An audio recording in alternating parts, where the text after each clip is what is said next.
কুরবানি না করতে বলে মুসলমানরা জব্দ হয়ে যায়, আপনার কি মনে হয়? জব্দ আমরাই হচ্ছি, আমাদের মরা ছাড়া কোনো উপায় নেই। শুভেন্দু অধিকারী এসে তুই গদিতে বসে আছিস, তুই কি করছিস? আমাদের গলায় দড়ি দেওয়া ছাড়া আর কোনো রাস্তা নাই। কুরবানির নিয়ম বন্ধ করেছে, মানছি না, মানবো না।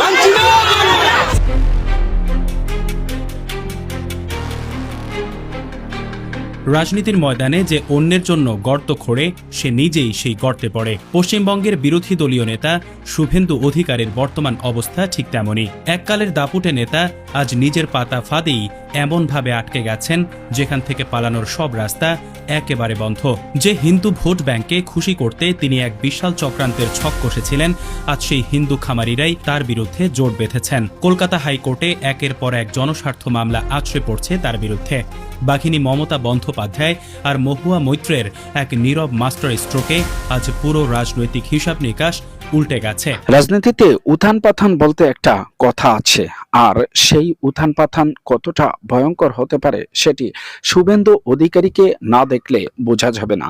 শুভেন্দু অধিকারী আমরা সকলেই চিনি, কিছুদিন আগে বিধায়ক সভা নির্বাচনে তিনি একজন মুখ্যমন্ত্রী হয়েছেন, যদিও তার সেই মুখ্যমন্ত্রিত্বর পদ ধরে রাখা এখন তার জন্য সবচেয়ে বড় চ্যালেঞ্জিং এবং কঠিন হয়ে যাচ্ছে। কারণ যে সকল ভারতীয় কট্টরপন্থী হিন্দুরা তাকে ভোট দিয়ে নির্বাচিত করে ক্ষমতায় নিয়ে এসেছেন মমতাকে সরিয়ে, সে সকল কট্টরপন্থী হিন্দুরাই এবার তার বিরুদ্ধে আদালতে মামলা করছেন। দৈনিক গড়ে প্রায় 50টার উপরে মামলা পড়ছে শুভেন্দু অধিকারীর বিরুদ্ধে, আর এ সকল মামলা করছেন সে সকল কট্টরপন্থী হিন্দুরাই। কারণ তারা যে গরুর ব্যবসা করেছিল সেটি মুসলমানকে উদ্দেশ্য করেই, কোরবানির ঈদকে কেন্দ্র করে, কিন্তু সেটি ভেস্তে দিয়েছেন এই শুভেন্দু অধিকারী। বিস্তারিত দেখুন আজকের। রাজনীতির ময়দানে যে অন্যের জন্য গর্ত খোঁড়ে সে নিজেই সেই গর্তে পড়ে। পশ্চিমবঙ্গের বিরোধী দলীয় নেতা শুভেন্দু অধিকারীর বর্তমান অবস্থা ঠিক তেমনই। এককালের দাপুটে নেতা আজ নিজের পাতা ফাঁদেই এমনভাবে আটকে গেছেন যেখান থেকে পালানোর সব রাস্তা একেবারে বন্ধ। যে হিন্দু ভোট ব্যাংকে খুশি করতে তিনি এক বিশাল চক্রান্তের ছক কষেছিলেন, আজ সেই হিন্দু খামারিরাই তার বিরুদ্ধে জোট বেঁধেছেন। কলকাতা হাইকোর্টে একের পর এক জনস্বার্থ মামলা আছড়ে পড়ছে তার বিরুদ্ধে। বাঘিনী মমতা বন্দ্যোপাধ্যায় আর মহুয়া মৈত্রের এক নীরব মাস্টার স্ট্রোকে আজ পুরো রাজনৈতিক হিসাব নিকাশ উল্টে গেছে।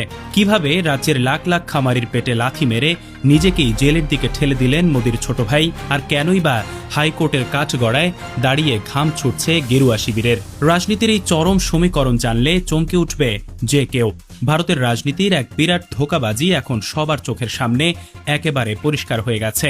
যে দেশে গুরুকে মায়ের মতো ভক্তি করা হয়, মন্দিরে মন্দিরে প্রতিদিন নিয়ম করে পুজো হয়, আর রাস্তায় গরুর নামে বড় বড় মিছিল আর মিটিং হয়, ঠিক সেই দেশেই চলছে এক বিশাল টাকার খেলা। অবাক করার মতো হলেও সত্যি যে এই ভারতেই এখন বিশ্বের সবচেয়ে বড় 3টি গরুর মাংস বিক্রি করা দেশের তালিকায় পাকাপাকিভাবে জায়গা করে নিয়েছে। দেশের ভেতরে উৎসবের সময় গরু কেনা বেচায় হাজারটা নিয়ম আর পুলিশি ঝামেলা পোহাতে হয় সাধারণ মানুষকে, কিন্তু দেশের বাইরে বড় বড় কোম্পানিগুলো ঠিকই কোটি কোটি টাকার গরুর মাংস অনায়াসে পার করে দিচ্ছে। তারা বিদেশের বাজার থেকে একেবারে হালাল সার্টিফিকেট জোগাড় করে মধ্যপ্রাচ্য আর এশিয়ার নানা দেশে হাজার হাজার টন মাংস পাঠাচ্ছে। এই বিশাল ব্যবসা থেকে ওই বড় বড় কোম্পানিগুলোর পকেটে প্রতি বছর ঢুকছে বিলিয়ন বিলিয়ন ডলার। দেশের ভেতরে সাধারণ মানুষের বেলায় এক নিয়ম, আর বড় বড় কোম্পানির বেলায় কোটি টাকা কামানোর আরেক নিয়ম। সাধারণ মানুষের মনে একটাই প্রশ্ন ঘুরপাক খাচ্ছে যে ধর্মকে সামনে রেখে কেন সাধারণ গরিব কৃষকদের পেটে এমন নির্দয়ভাবে লাথি মারা হচ্ছে। বড় লোকেরা ঠিকই পার পেয়ে যাচ্ছে আর গরিব মানুষগুলো প্রতিদিন পথে বসছে। এই ডাবল গেম আর কতদিন চলবে সেটা নিয়েই এখন সবার মনে চরম ক্ষোভ তৈরি হয়েছে। ঠিক এই বিরাট ধোঁকাবাজির মধ্যেই পশ্চিমবঙ্গে ঘটে গেল এক বিশাল ঘটনা। গত 13ই মে পশ্চিমবঙ্গ রাজ্য সরকার হঠাৎ করেই 1950 সালের একটা বাতিল হওয়া পুরনো আইনকে ধুলো ছেড়ে নতুন করে সামনে নিয়ে আসে। এই পুরনো খাতা খুলে এমন সব আজব নিয়ম সবার ঘাড়ে চাপিয়ে দেয়া হলো যা শুনলে যে কারো চোখ কপালে উঠবে। নতুন নিয়মে সোজা বলে দেয়া হলো 14 বছরের কম বয়সী কোনো সুস্থ গরু কেনা বেচা করা যাবে না, আর প্রকাশ্যে কোনো জায়গায় গরুর কোনো কাজ করা যাবে না। এখানেই শেষ নয়, প্রতিটি গরুর জন্য আবার ডাক্তারের ফিটনেস সার্টিফিকেট আর জন্ম সনদ থাকা বাধ্যতামূলক করা হয়েছে। এই নিয়ম না মানলে সোজা 6 মাসের জেলের ভয় দেখানো হলো। এই জঘন্য আর ফালতু নিয়মের পেছনে সবচেয়ে বড় মাথা ছিলেন রাজ্যের বিরোধী দলীয় নেতা শুভেন্দু অধিকারী আর তার দলবল। এই নিয়ম পাশের পর তাদের দলের লোকেরা রাস্তায় নেমে চরম মাতব্বরি শুরু করে দিল। তারা রাস্তায় রাস্তায় গাড়ি আটকে গরুর সার্টিফিকেট আর জন্ম সনদ চাইতে শুরু করলো। তাদের আসল মতলব ছিল আসন্ন বড় উৎসবের আগে পশ্চিম বাংলার মুসলমানদের টার্গেট করে একটা বড় ঝামেলা পাকানো আর দিল্লির নেতাদের কাছে ভালো ছেলে সাজা। কিন্তু তারা ঘুণাক্ষরেও ভাবতে পারেনি যে তাদের এই ফালতু চাল কতটা ভয়ঙ্করভাবে তাদের দিকেই ফিরে আসবে। আর এই আজব আর কড়া নিয়মের বদলা নিতে পশ্চিম বাংলার মুসলিমরা এবার একেবারে নতুন এক রাস্তায় হাঁটলো। তারা রাস্তায় নেমে কোনো ভাঙচুর বা গন্ডগোল করলো না, বরং তারা বেছে নিল এক মোক্ষম হাতিয়ার। তারা ঠিক করলো যে তারা বাজার থেকে একটাও গরু কিনবে না।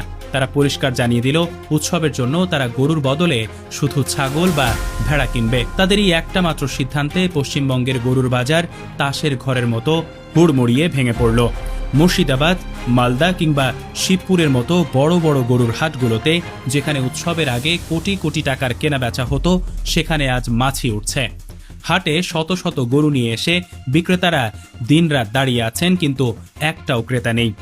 গরু কেনার কোনো মানুষ নেই, পুরো হাট একেবারেই ফাঁকা। শুভেন্দু অধিকারী যে বিরাট গেম প্ল্যান করেছিলেন তা এক ধাক্কায় একেবারে মাটিতে মিশে গেল। অন্যদিকে শুভেন্দু অধিকারী যাদের মন জয় করে রাতারাতি হিরো হতে চেয়েছিলেন, সেই হিন্দু খামারিরাই আজ সবচেয়ে বড় বিপদে পড়লেন। কারণ এই রাজ্যে যারা সারা বছর ধরে মাথার ঘাম পায়ে ফেলে গরু পালন করেন তাদের বেশিরভাগই হিন্দু। একটা সোজা হিসাব বলছে একটা গরু লালন পালন করতে একজন কৃষকের প্রায় 7.5 লাখ টাকার মতো বিশাল খরচ হয়। গ্রামের পর গ্রাম জুড়ে এই হিন্দু খামারিরা সারা বছর আশায় বুক বেঁধে থাকেন যে উৎসবের সময় হাটে গরু বিক্রি করে তারা সারা বছরের ধার দেনা শোধ করবেন, ছেলে মেয়েদের নতুন জামা কিনে দেবেন। কিন্তু হাটে গরু বিক্রি না হওয়ায় বিশাল হাটের এক কোনায় বসে মাথায় হাত দিয়ে হাউমাউ করে কাঁদছেন হিন্দু কৃষকরা। অবিকৃত গরুগুলো আবার বাড়িতে নিয়ে গিয়ে বছরের পর বছর ধরে তাদের খাবার ও চিকিৎসার খরচ জোগাতে গিয়ে তারা মহাজনের ঋণের জালে ফেসে যাচ্ছেন। চামড়া ব্যবসায়ী, গাড়ি চালক থেকে শুরু করে গরুর খাবারের দোকানদার সবার রুটি রুজিতে বিশাল টান পড়েছে। রাজনৈতিক ফায়দা লোটার জন্য যে আগুন চালানো হয়েছিল, সেই আগুনে এখন পড়ছে গেরুয়া শিবিরের আপন হিন্দু ভোটারদের ঘর। আর ঠিক এই চরম বিপদের মুহূর্তেই বাঘিনী মমতা বন্দ্যোপাধ্যায় তার সবচেয়ে বড় চালটি চাললেন। হিন্দু খামারিদের এই কান্না আর বুকের জ্বালাকে কাজে লাগিয়ে তিনি শুভেন্দু অধিকারীকে একেবারে খাদের কিনারে এনে দাঁড় করিয়ে দিলেন।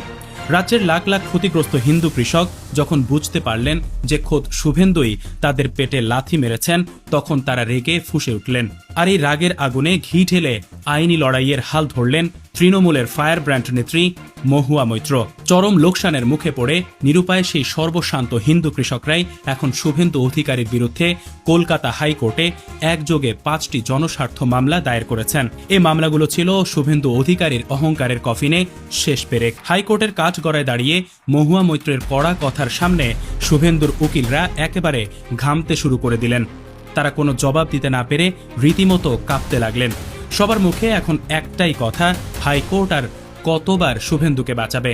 এবার তো খোদ হিন্দুরাই দলে দলে হাইকোর্টে গিয়ে শুভেন্দুকে নিয়ে মামলা করছেন। হিন্দুদের কাজে লাগিয়ে এটাই মমতার বিশাল গেম। শুভেন্দু ভেবেছিলেন। দর্শক, এতক্ষণ পর্যন্ত যেই ডেস্ক রিপোর্টটি দেখলেন, এই রিপোর্ট দেখে আপনাদের মতামত কিংবা মন্তব্য কি? ভারতে যেই কাজ করেছে শুভেন্দু অধিকারী, এটি কি তার জন্য সুখকর বিষয়, নাকি এটি তার জীবনের জন্য কাল হয়ে দাঁড়ালো এবং তার ক্ষমতার জন্য? যদি রাজনীতি থেকে একবার শুভেন্দু ছিটকে পড়ে, তাহলে কি ফেরার আর কোনো সম্ভাবনা বা পসিবিলিটি রয়েছে কিংবা থাকে? সেটি অবশ্যই আপনারা জানাবেন কমেন্টস বক্সে। আজকের মতো এখানে বিদায় নিচ্ছি, দেখা হবে অন্য কোনো ভিডিওতে। ততক্ষণ পর্যন্ত সকলেই ভালো থাকুন, সুস্থ থাকুন, সকলের সুস্বাস্থ্য কামনা করছি। আল্লাহ হাফেজ। দেখা হবে অন্য কোনো ভিডিও।